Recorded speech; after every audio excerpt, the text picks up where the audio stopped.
to go. And what a waste of weight, right? I mean, remember the tyranny of the rocket equation? Isn't that kind of unnecessary? Yeah, I've actually seen some pretty good evidence that shows that it's impossible. Somebody's done the math on the, I can actually find that info, but somebody's done the math on the amount of fuel needed and the thrust needed with the Saturn V, and NASA already debunks themselves. Well, just look at his face in this picture when he's warming up for the moon mission. Look at his face. They look a guy that's confident in what he's about to do. And if you haven't seen the press conference, it is. I actually put it on my channel. The best parts about it, where they actually when he said he couldn't see stars, and then what's his name? The guy that stayed in the orbit around the moon. Collins, yeah.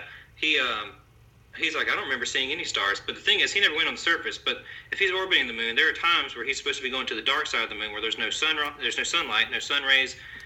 He should be able to see stars on that side, right? And he's like, I don't remember seeing any. Oh, and then you even see the little elbow.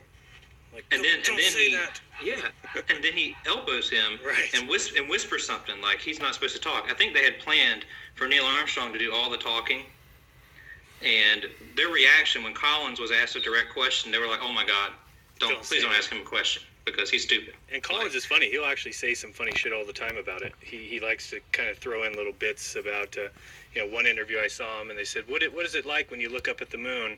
How do you feel?" And he says, "Well, when I'm coming home and I look up at the moon, I can look at it and I can pretend I've been there or I can pretend I haven't, and it works either way." That was his answer to that question. It's like, how would that be your answer?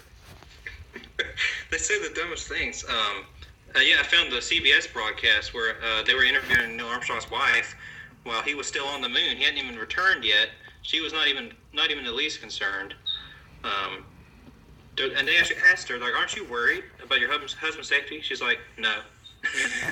Like, what? He's the first person on another world. Like, what? She's just like smiling and laughing. Russian Viz would probably do a good job with the footage, but yeah, it was like ridiculous. Like, she genuinely didn't care. Like, not a big deal. Because she knew it was already rehearsed. It was already been filmed. Of course, it wasn't aired live like everybody believes.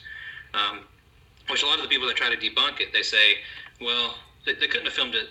They couldn't have faked it because to do it live would have been like this. Like, no, well, this didn't do it live. They just broadcast it live. And how long does it take to get to the moon? Like 3 days? Yeah. 3 days there, 3 days back. And they spent hours on the moon. So there's almost 7 days worth of footage. Right? Have you seen that much footage? No, but towards the end missions, they're even doing they're doing days on the moon.